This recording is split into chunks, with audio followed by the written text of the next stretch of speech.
Okay, so today we are going to pull back the curtain on a company you've probably never thought about, but that plays a huge role in your life. We're talking about Prologis, the hidden engine that powers pretty much all of global commerce. Let's dig in. You ever click buy now on something and then, like magic, it just shows up on your doorstep a day or two later? Well, it's not magic. It's this massive, invisible world of logistics. And we're about to meet the company that basically built that entire world. You know, the easiest way to wrap your head around what Prologis does is to think of them as the landlord for literally everything you buy. Seriously, that gadget, those new shoes, that book you ordered, yeah, chances are it sat in a Prologis warehouse somewhere along its journey to you. So, when we say they're the world's landlord, what does that actually mean in terms of scale? Well, let's look at the numbers. And just a warning, these are kind of mind-boggling. Okay, first number, 1.3 billion. That's how many square feet of real estate they own or have investments in. To give you some perspective, that's enough space to blanket the entire city of San Francisco, more than twice. It's just a staggering amount of space. And that massive area isn't just one giant building. No, it's spread across nearly 6,000 individual buildings. Every single one of them is a buzzing hub, a critical link in the supply chain that gets products to you. And this isn't just an American thing. They're doing this in 20 different countries. They are a truly global operation, which means they have a unique view into how the whole world's economy is doing. This map really puts it all into perspective, doesn't it? You're not just looking at dots on a map here. You're looking at the invisible architecture that makes our entire on-demand world possible. This is the real-world backbone of our digital shopping habits. All right, so we get it. They're huge. But the big question is, how are they actually doing? Is the business healthy? Well, it's time to check out their latest quarterly report card. Now, before we even look at a single number, listen to this quote from their CEO. He says it's one of the most compelling setups he's seen in his entire 40-year career.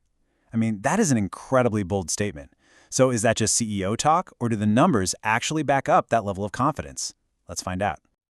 Okay, before we see the key number, we need a super quick definition. You're going to see the term Core FFO. It stands for Funds from Operations. All you really need to know is that for a real estate company like this, it's a much better way to see how much actual cash their main business is generating. Think of it as a clearer snapshot of their profitability. So, did their Core FFO live up to the hype from the CEO? Well, you can see it right here. The answer is a clear yes.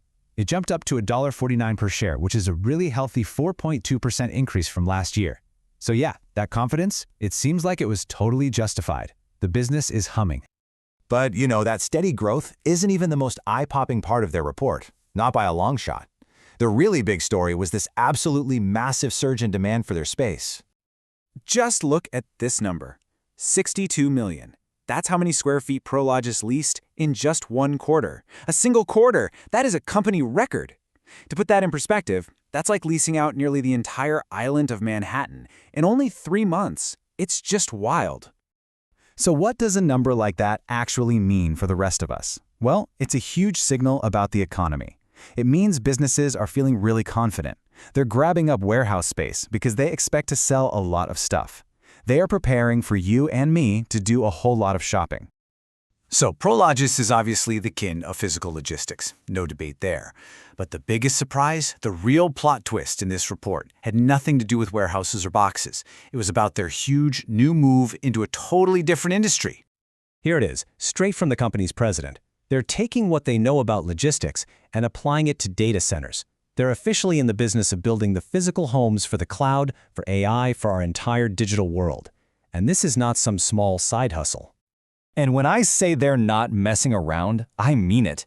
They have already secured 5.2 gigawatts of power. Now, for most of us, that number doesn't mean much. But in the world of data centers, power is everything. A single gigawatt can power a city, and they've got over 5 of them lined up. Yeah, that's enough juice to power millions and millions of homes. But of course, they're not powering homes. They're powering the cloud. So the next time you stream a movie, use an AI chatbot, or post a photo, just remember all that data is being processed in massive, power-hungry buildings like the ones Prologis is now getting into. So you can really see the two worlds they're building, side by side. On one hand, you have the physical infrastructure, the warehouses and boxes that move all our stuff. And now, on the other hand, they're building the digital infrastructure, the servers and data centers that move all our information. They're building the backbone for both sides of our modern economy. Okay, so let's zoom all the way out. We've talked about square footage and gigawatts and FFO, but why does any of this really matter? Why should you care about one company's quarterly report? Well, it boils down to this. By watching a company like Prologis, you get a real-time look at the health of the global economy. Their record leasing tells us that businesses are optimistic, and their big pivot into data centers, that shows us that our physical and digital worlds are colliding. The cloud, AI, all that stuff isn't just floating up in the sky. It needs physical land, physical buildings, and just massive amounts of power. So, the next time you click Buy Now, maybe just for a second, think about that incredible, invisible journey your package took. And then ask yourself this: as the world gets more and more connected, both physically and digitally, who's actually going to build the infrastructure for all of it? Well, after this report, Prologis is making a pretty compelling case that they are.